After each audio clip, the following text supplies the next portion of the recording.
محترم بزرگوں اور دوستوں، اللہ جل شانہ نے یہ ساری کائنات بنائی جس کی کوئی انتہا، کوئی حد اور وسعت کو جاننا انسان کے بس سے باہر ہے۔ اس کائنات نے ہر قسم کی مخلوقات پیدا کی اور مخلوقات کے ساتھ اخیر میں انسان کو پیدا کیا۔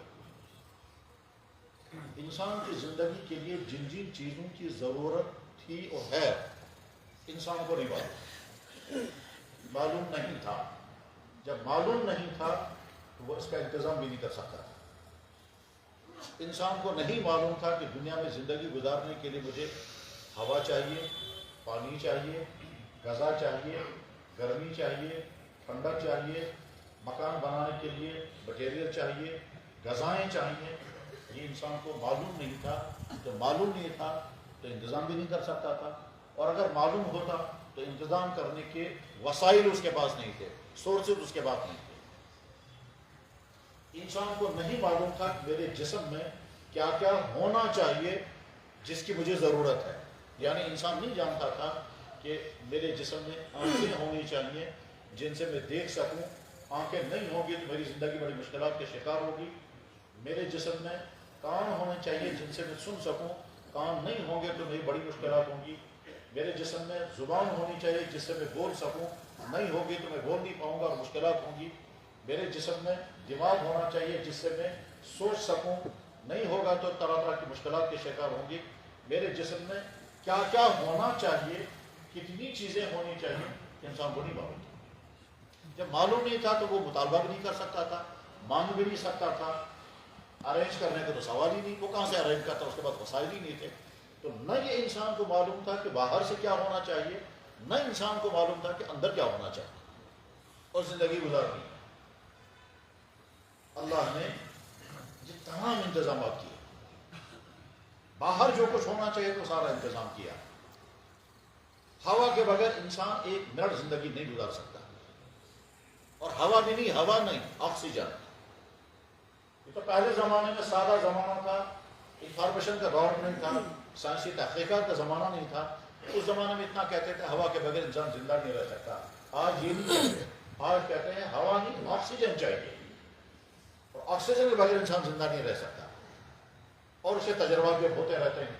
تقریباً ہر سال سردیوں میں کشمیر میں کہیں نہ کہیں کوئی آدمی آکسیجن نہ ہونے کی وجہ سے مر جاتا ہے۔ تجربہ اس کا اس طرح کر سکتے ہیں کہ سردیوں میں جب گھروں کے اندر بخاریاں جلاتے ہیں، اگر کمرہ بند کر دیں اور کوئلے کی بخاری اندر جلائیں اور دھواں باہر نکلنے کا انتظام نہ ہو، اور اس کے بعد بخاری رات بھر جلتی رہے گی، کمرہ گرم ہوگا، اس بخاری کے دھوئیں کی وجہ سے کمرے کا آکسیجن ختم ہو جائے گا، اور جو سوئے ہوئے ہیں صبح ایک بھی نہیں اٹھے۔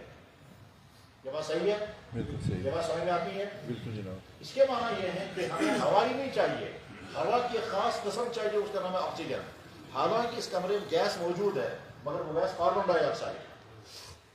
آکسیجن ختم ہو گیا ہے، تو جو سوئے ہیں وہ سوئے رہ جائیں گے۔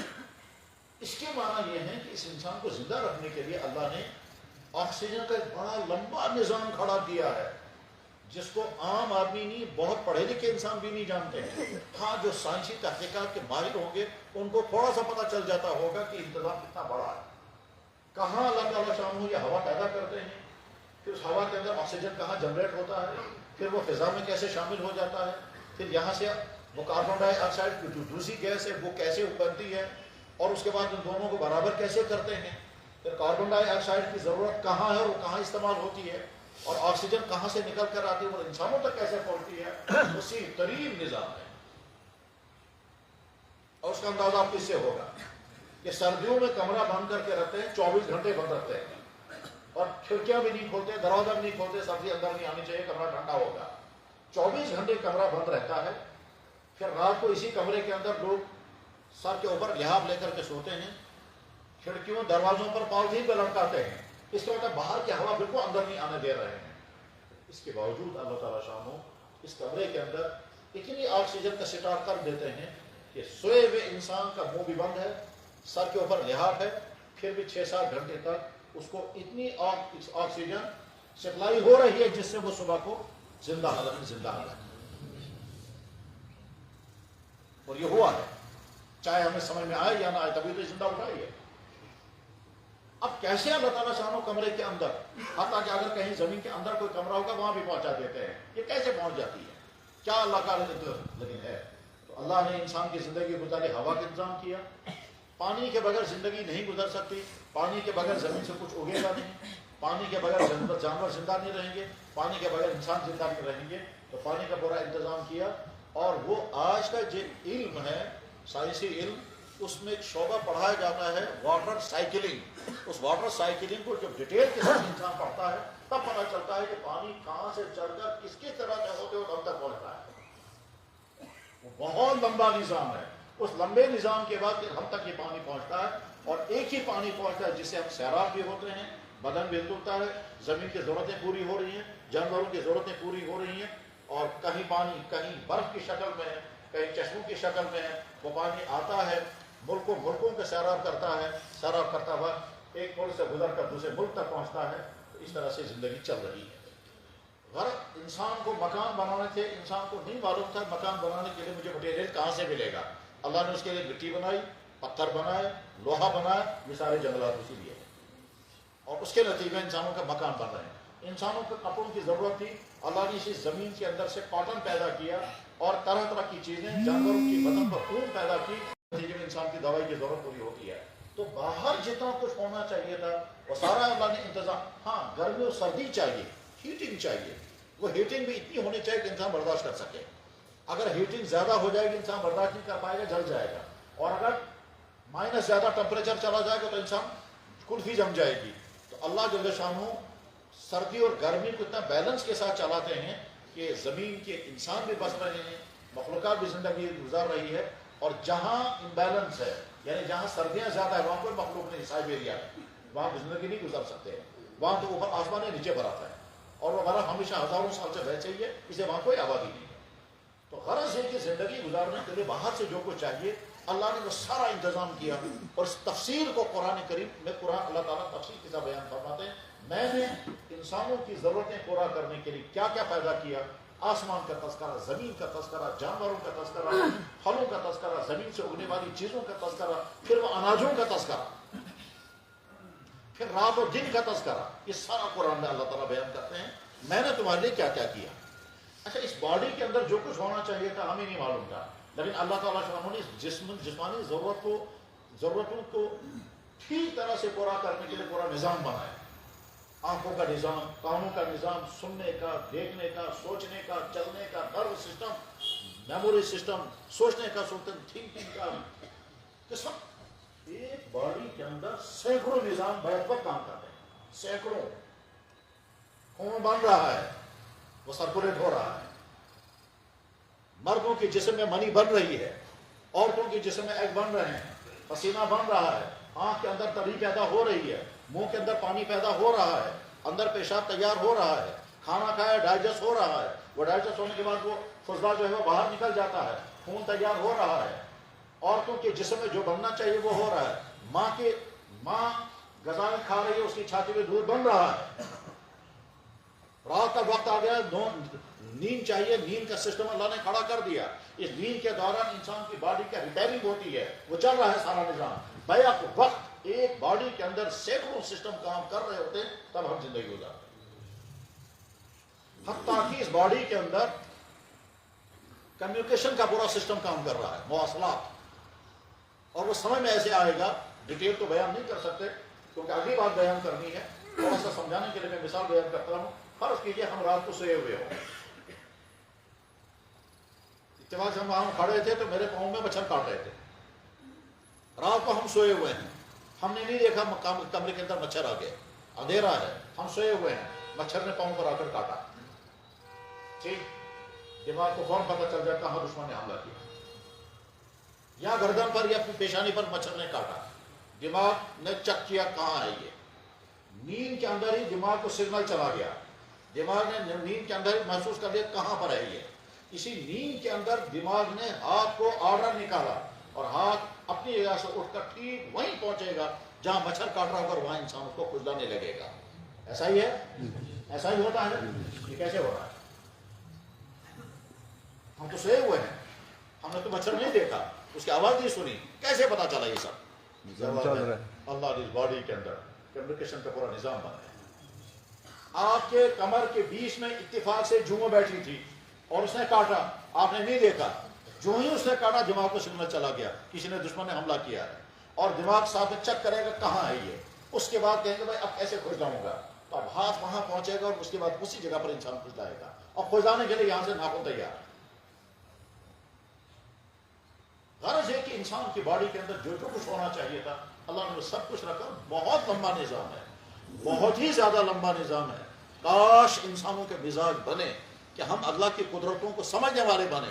اللہ جل شانہ قرآن کریم میں فرماتے ہیں اولا تفکروا فی انفسکم، تم غور نہیں کرتے تمہارے جسم میں نے کیا کر رکھا ہے، وفی انفسکم افلا تبصرون، تمہارے جسموں میں میری قدرت کی عجیب عجیب نشانی تم دیکھتے کیوں نہیں، تم سمجھتے کیوں نہیں؟ مگر سمجھنے کے لیے ضروری ہے غور کرنا، اللہ کی قدرتوں کو سمجھنے کے لیے اپنے دماغ کو استعمال کرنا۔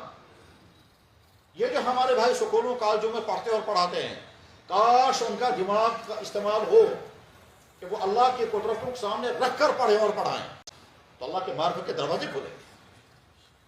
میڈیکل کالجوں میں انیٹمی پڑھائی جاتی ہے، کاش وہ اللہ کی قدرت کو ذہن میں رکھ کر کے پھر انیٹمی پڑھیں اور پڑھائیں، تو دیکھیں اللہ کی معرفت کیسے آؤ۔ کالجوں کے اندر باٹنی پڑھائی جاتی ہے جس میں درختوں، پھولوں، پودوں کی ساری تھیوریاں ہوتی ہیں، اللہ کی قدرت کو ذہن میں رکھ کر پڑھیں گے اور پڑھائیں گے تو اللہ کی معرفت کے دروازے کھلیں گے۔ زولوجی کے اندر جانوروں کی ساری تھیوریاں پڑھائی جاتی ہیں، جانوروں کی پیدائش کیسے ہوتی ہے، جانور دودھ کیسے دیتے ہیں، جانوروں کی کھال کیا، زولوجی کے اندر اللہ کے قرآن کو غذا کھانی ہے۔ یہ غذا کھاتے کھاتے تنگ بھی نہیں آنا چاہیے، اور غذا کھاتے اس کو لطف بھی آنا چاہیے، تو اللہ نے کیا نظام بنایا، غذاؤں کے اندر مزہ رکھا اور مزے بھی الگ الگ رکھے، ادھر سے زبان کے اندر مزے کو محسوس کرنے کا سسٹم رکھا، اس لیے ہم کھاتے ہیں پکا مجرا، تو زبان کے اندر ٹیسٹ اللہ نے رکھا، اور اتنا لمبا نظام ہے ٹیسٹ کا کہ ہزاروں ذائقے یہ زبان نکال کر رہتی بیک وقت، اور آپ فرق کیسے کر سکیں گے؟ حلوہ بھی میٹھا ہوتا ہے، کھیرنی بھی میٹھی ہوتی ہے۔ اندھیرے میں اگر کسی نے منہ میں چمٹا رکھا، زبان چک کر کے بتائے گی یہ تو پھرنی ٹھیک، اور اگر حلوے کا چمچا منہ میں ڈالا گیا تو فوراً محسوس کرنے سے تو حلوہ۔ ہم زبان سے کہیں گے اس میں وہ بھی میٹھا۔ اگر آپ نے اندھیرے میں امریکن سیب کھانا شروع کیا، حالانکہ آپ نے دیکھا نہیں کون سا سیب تھا، لیکن چباتے چباتے آپ کا ذائقہ بتا دے گا کہ کون سا سیب۔ زبان فرق کر لیتی ہے، دلشس سیب کا ذائقہ میٹھا مگر کچھ اور امریکن سیب کا ذائقہ میٹھا مگر وہ کچھ اور، ان دونوں میں فرق ہے۔ یہ فرق اللہ نے کہاں سے رکھا کہ زبان پر، اور چمیلی کی خوشبو تھی تو خوشبو میں انسان فرق کر لیتا ہے، مگر انسان منہ لقمے کے اندر ایک لوشن شامل ہو جائے، اس لوشن کے بعد یہ لقمہ جب چبے گا تو تیار ہوگا، پھر اس کو حلق سے نیچے اتارنے میں آسانی ہوگی۔ اللہ نے اس کے لیے منہ کے اندر 6 جگہوں پر پانی نکلنے کا سسٹم بنایا، اس کو لعاب کہتے ہیں، اور وہ پانی نکلتا رہتا ہے، اور جب لقمہ ہم چباتے ہیں تو وہ پانی اس لقمے میں شامل ہوتا ہے، چباتے چباتے لقمہ جب تیار ہو جاتا ہے، لقمہ تیار ہوتا ہے انسان کو پتہ ہی نہیں ہوتا، اور دماغ کو سگنل چلا جاتا ہے کہ لقمہ تیار ہو گیا، دماغ وہاں سے آرڈر کرتا ہے، حلق کے نیچے سے جھٹکا لگتا ہے اور لقمہ نیچے چلا جاتا ہے، اور انسان کو پتہ ہی نہیں جھٹکا لگ گیا، وہ کہتے ہیں یہ کرتے ہیں۔ اور سمجھنا ہوگا تو کبھی گائے کو یا بکری کو پانی پیتے ہوئے دیکھ لینا، اور یہاں اس کو جھٹکا لگتا ہوا نظر آئے گا، وہی جھٹکا ہم کو یہاں لگتا ہے، اللہ نے سسٹم رکھا۔ اگر وہ جھٹکا نہیں لگے گا لقمہ نیچے نہیں جائے گا۔ تم ہاتھ میں پانی لے کے دیکھو، پانی کا گھونٹ منہ میں ڈالو، اور جب تک گلے کا جھٹکا نہیں لگاؤ گے تب تک پانی نیچے نہیں جائے گا۔ ابھی واپس آ کر سارے تجربہ کر لینا کہ منہ میں پانی کا گھونٹ لے لیا، اور جب تک کری کریں گے تب تک وہ پانی وہی رہے گا، حالانکہ اندر سوراخ موجود ہے، لیکن سوراخ میں پانی نہیں جائے گا جب تک آپ یہ نہیں کریں گے، جب تک یہ جھٹکا نہیں نیچے سے لگائیں گے تب تک وہ پانی نیچے نہیں جائے گا۔ ایسا سسٹم اللہ غرض دیکھیے، اس باڈی کے اندر جو کچھ ہونا چاہیے اللہ جل شانہ سب کچھ رکھا ہے، باہر جو کچھ ہونا چاہیے سب کچھ رکھا ہے۔